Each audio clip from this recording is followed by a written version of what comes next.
Innal hamdalillah nahmaduhu wa nasta'inuhu wa nastaghfiruh wa na'udzu billahi min shururi anfusina wa min sayyiati a'malina. May yahdihillahu fala mudilla lahu wa may yudlilhu fala hadiya lahu. Wa ashhadu an la ilaha illallah wahdahu la syarika lahu wa ashhadu anna Muhammadan abduhu wa rasuluh la nabiyya ba'dah. Qala Allah Ta'ala ya ayyuhalladzina amanu taqullaha haqqa tuqatih wa la tamutunna illa wa antum muslimun. Wahai orang-orang yang beriman, bertakwalah kalian semua kepada Allah dengan sebenar-benar takwa, dan janganlah kalian sekali-kali meninggal dunia kecuali kalian beragama Islam. Wa qala ta'ala fasalli li rabbika wanhar. Allah berfirman di dalam surat Al-Kautsar, maka laksanakanlah salat karena Tuhanmu Allah dan sembelihlah hewan karena Tuhanmu Allah. Wa qala sallallahu alaihi wasallam, Nabi Muhammad sallallahu alaihi wasallam bersabda, man dzabaha li ghairillah faqad kafara aw asyrak. Siapa yang menyembelih hewan bukan karena Allah, sesungguhnya dia telah melakukan kesyirikan dan kekufuran. Amma ba'd, ma'asyiral muslimin, jamaah sidang Jumat yang dirahmati Allah Subhanahu wa taala. Alhamdulillah di siang hari ini kita bisa hadir di masjid ini, duduk dan akan salat di atas karpet yang berwarna merah ini. Ini merupakan kenikmatan Allah Subhanahu wa taala. Karena banyak sekali warga muslim di luar masjid sana, di jam ini, di saat dikumandangkan azan Jumat, masih banyak mereka orang yang disibukkan dengan dunia. Namun sekarang kita bisa hadir dalam rangka mendengarkan khutbah Jumat, dan kita akan menyambungnya dengan 2 rakaat salat Jumat yang wajib bagi setiap laki-laki muslim. Semoga salawat dan salam tercurah selalu kepada junjungan besar Nabi kita, kekasih kita, tuannya para nabi, Nabi Muhammad sallallahu alaihi wasallam beserta keluarganya, sahabat-sahabatnya, istri-istrinya, dan kepada pengikutnya hingga akhir zaman nanti. Jamaah sekalian yang dirahmati oleh Allah Subhanahu wa taala, sebelum saya membuka judul khutbah Jumat kali ini, saya sebagai khatib yang berdiri di atas mimbar, yang dilihat tubuhnya, wajahnya oleh hadirin, betul-betul mewasiatkan kepada saya pribadi terutama dan kepada hadirin semua agar senantiasa bertakwa kepada Allah dengan menjalani perintahnya, menjauhi larangannya. Allah berfirman, innalil muttaqina mafaza. Sesungguhnya bagi orang-orang yang bertakwa ada kemenangan yang besar nanti di akhirat. Dan saya ingatkan kepada jamaah sekalian bahwa khutbah kali ini adalah khutbah yang penting. Tidak diperkenankan bagi jamaah untuk mengobrol, karena hal itu akan membuat pahalanya sia-sia. Jamaah yang dirahmati oleh Allah Subhanahu wa taala, 2 hari yang lalu Idul Kurban, banyak sekali darah sapi atau darah kambing berceceran di berbagai masjid di belahan bumi ini. Kita mungkin teringat dengan kisah Nabi Ibrahim alaihi salam. Setiap kisah yang dibawakan Allah Subhanahu wa taala di dalam Al-Qur'an adalah kisah yang benar jamaah sekalian. Adalah kisah yang membawa peringatan, kisah yang membawa nasihat. Dan di antara kisah-kisah tersebut adalah kisahnya Nabi Ibrahim.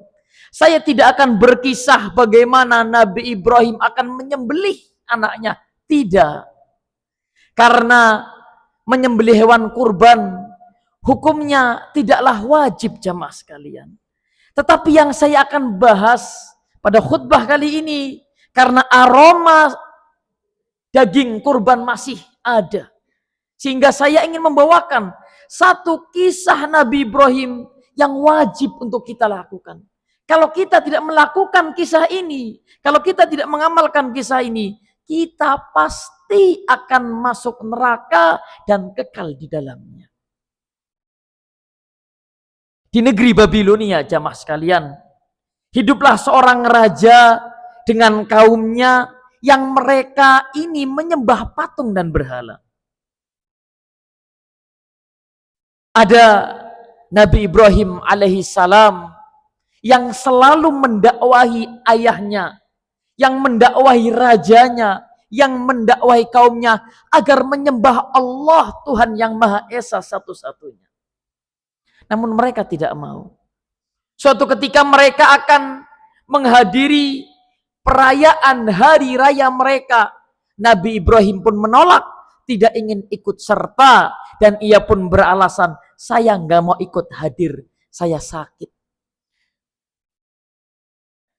Jamaah harus tahu, Nabi Ibrahim beralasan sakit, bukan sakit tubuhnya, bukan sakit badannya, tapi sakit batinnya, sakit dadanya, sesak. Kenapa sesak? Melihat kaumnya, melihat ayahnya, mereka menyembah patung dan berhala. Maka Nabi Ibrahim pun tidak ikut serta menghadiri perayaan-perayaan kaumnya. Nabi Ibrahim tinggal di kampungnya, negeri Babilonia. Ditinggal. Namun sebelum mereka pergi, Nabi Ibrahim mengatakan di dalam surat Al-Anbiya, Allah berfirman, "Tallah la akidanna asnamakum ba'da an tuwallu mudbirin." Demi Allah, kata Nabi Ibrahim, saya akan membuat tipu daya terhadap patung-patung kalian yang kalian sembah setelah kalian pergi. Mereka pun pergi. Nabi Ibrahim kemudian keluar dari rumahnya dan menghancurkan berhala-berhala. Nabi Ibrahim keluar dari rumahnya dengan membawa kapak dan menghancurkan berhala-berhala semuanya kecuali satu berhala yang besar. Kenapa disisakan? Takut nanti kaumnya akan bertanya, siapa yang menghancurkan berhala-berhala ini? Faja'alahum judzadan illa kabiran lahum la'allahum ilaihi yarji'un. Maka Nabi Ibrahim menjadikan patung-patung itu hancur bergelimpangan kecuali satu yang paling besar, induk dari berhala-berhala itu. Takut kalau nanti kaumnya datang dan bertanya-tanya siapa yang menghancurkannya. Ternyata jamaah sekalian, saat kaumnya balik dari perayaan kesyirikan mereka, mendapati patung-patung itu hancur berantakan berpotong-potong. Siapa yang menghancurkan ini? Oh, ternyata Nabi Ibrahim. Nabi Ibrahim diinterogasi, ditanyai. Qalu tallahi. Maka Allah berfirman, qalu a anta fa'alta hadza bi alihatina ya Ibrahim. Serempak kaumnya jamaah sekalian bertanya, "Hai Ibrahim, apakah engkau yang telah menghancurkan berhala-berhala ini?" Maka jawab Nabi Ibrahim, "Bal fa'alahu kabiruhum hadza fas'aluhum in kanu yantiqun." Bukan saya, itu yang paling besar. Kapaknya tergantung di leher berhala yang paling besar. Bukan saya, tapi itu yang paling besar. Nabi Ibrahim tidak berbohong jamaah sekalian. Enggak ada nabi yang berbohong. Tapi maksud Nabi Ibrahim yang paling besar adalah jempolnya. Karena di saat memegang kampak Nabi seperti ini. Itu yang paling besar. Coba tanya patung-patungnya. Apakah mereka bisa menjawab? Mereka tahu bahwa patung mereka buat dengan tangan-tangan mereka. Berhala-berhala itu dibuat dengan tanah liat. Dengan semen atau lainnya. Coba tanya mereka. apakah mereka bisa menjawab? Lihat jamaah sekalian, di saat mereka, kaumnya, rajanya, ayahnya kalah argumentasi, kalah alasan, sehingga mereka nggak bisa menjawab. Mereka tahu bahwa patung tidak bisa bergerak, patung tidak bisa mendengar, patung tidak bisa membalas. Apa yang mereka lakukan? Mereka tidak bisa menjawab. Yang bisa mereka lakukan adalah kekerasan. Apa kata rajanya? Qala hariku. Bakar Nabi Ibrahim. Bakar, kata Nabi. Kata rajanya, bakar Nabi Ibrahim. Wansuru alihatakum in kuntum fa'ilin. Tolonglah, bantulah Tuhan-Tuhan berhala kalian yang telah dihancurkan kalau kalian mau berbuat. Jamaah sekalian, di saat alasan sudah kalah, di saat argumentasi sudah terpatahkan, maka biasanya orang bermain dengan kekerasan. Karena nggak bisa menjawab. Apa yang terjadi? Kaumnya, rajanya memerintahkan berhari-hari untuk dikumpulkan kayu-kayu yang akan digunakan untuk membakar Nabi Ibrahim. Sehingga tumpukan kayu seperti lautan besar. Kobaran api sudah disiapkan. Bagaimana Nabi Ibrahim? Nabi Ibrahim dilemparkan dengan sejenis alat seperti ketapel, dilemparkan dari arah jauh dan jatuh di kobaran api yang besar. Ada yang ajaib jamaah sekalian. Di saat kobaran api seperti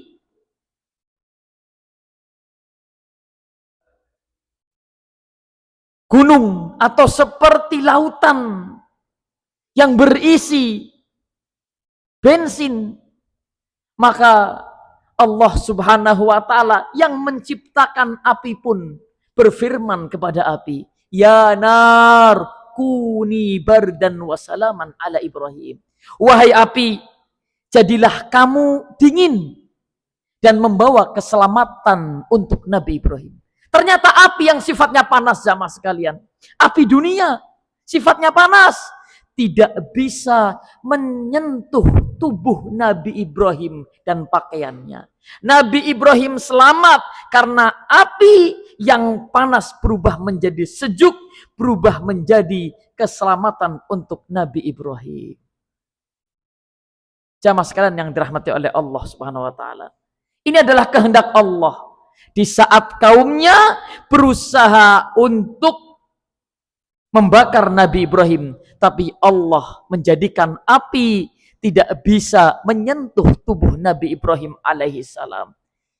Pelajaran apa yang bisa kita ambil dari kisah Nabi Ibrahim ini? Bukan kisah saat ingin menyembelih Ismail, tapi kisah di saat api, kobaran api tidak bisa menyentuh tubuhnya Nabi Ibrahim. Peringatan dan pelajaran apa yang bisa kita petik dari kisah ini jamaah sekalian? Aqulu qawli hadza wa astaghfirullah li wa lakum wa lisa'iril muslimina wal muslimat wastaghfiruhu innahu wal ghafurur rahim.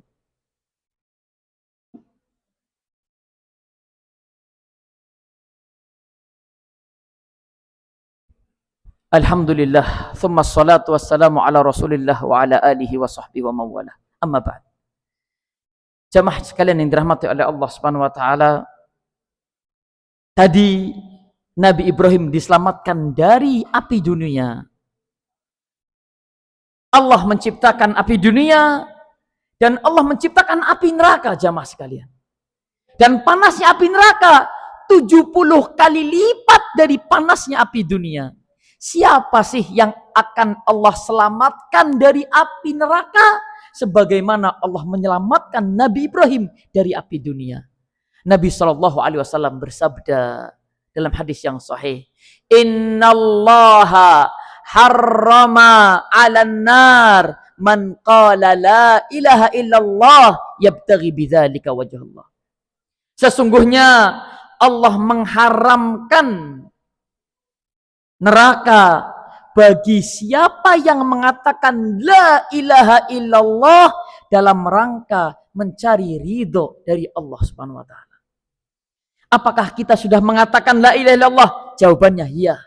Tapi apakah kita sudah betul-betul merealisasikan, mewujudkan, menerapkan kalimat la ilaha illallah? Nabi bersabda dalam hadis yang lain, "Man mata la yusyriku billahi syai'an dakhalal jannah." Siapa yang meninggal dunia dan tidak menyekutukan Allah dengan apapun, maka pasti ia akan masuk surga. Wa man mata wa huwa yusyriku billahi syai'an dakhalan nar. Siapa yang meninggal dunia dan ia menyekutukan Allah dengan apapun, maka ia pasti akan masuk neraka yang panas apinya 70 kali lipat dari panas api dunia. Jamaah sekalian yang dirahmati oleh Allah, perkara kesyirikan yang terjadi di zaman Nabi Ibrahim adalah mereka, rajanya, ayahnya, kaumnya menyembah patung, menyembah berhala. Namun yang namanya kesyirikan bukan hanya itu saja jamaah sekalian. Yang namanya kesyirikan adalah seseorang datang ke tempat-tempat tertentu meminta kesembuhan dari penghuninya. Hanya Allah yang bisa menyembuhkan. Hanya Allah yang bisa menolong. Sehingga yang kita mintai pertolongan, yang kita mintai rezeki, yang kita mintai perlindungan, yang kita mintai kesembuhan, hanya Allah semata. Apakah kita lupa dengan satu ayat Al-Quran yang selalu kita baca? Iyyaka na'budu wa iyyaka nasta'in. Ya Allah, hanya kepadamulah kami menyembah. Dan hanya kepadamulah kami meminta pertolongan. Kalau dulu kaumnya Nabi Ibrahim sujud kepada berhala-berhala mereka, tetapi sekarang banyak orang-orang yang sujud di depan kuburan. Meminta kesembuhan dari penghuni kubur. Meminta rezeki dari penghuni kubur. Ada orang lain yang datang ke Gunung Lawu atau datang ke Gunung Berbabu. Meminta dari penghuni kubur, penghuni gunung tersebut atau penjaga gunung tersebut. Meminta kesembuhan. Ketahuilah jamaah yang dirahmati oleh Allah, tidak ada zat lain yang bisa menyembuhkan, yang bisa memberikan rezeki, yang bisa melindungi kecuali Allah Subhanahu wa taala. Suatu ketika jamaah sekalian, Umar bin Khattab saat tawaf di Ka'bah, ia pengen mencium Hajar Aswad.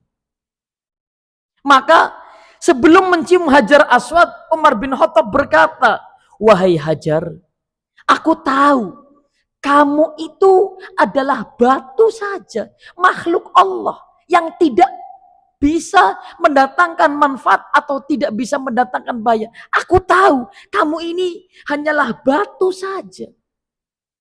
Kalau aku tidak pernah melihat Rasulullah menciummu, maka aku pun tidak akan pernah menciummu karena kamu adalah batu saja. Sehingga aku menciummu karena aku ingin mengikuti apa yang telah dilakukan oleh Rasulullah." Tapi jamaah sekalian, banyak orang di zaman sekarang wal'iyadzubillah datang kepada orang-orang meminta rezeki. Kemudian mereka menyembelih hewan untuk kuburan, menyembelih hewan untuk pohon tertentu, menyembelih hewan untuk benda yang dikeramatkan. Mereka meyakini bahwa kuburan itu akan mendatangkan madarat, kuburan itu akan mendatangkan perlindungan, pohon itu akan memberikan kesembuhan. Ini merupakan tindakan kesyirikan.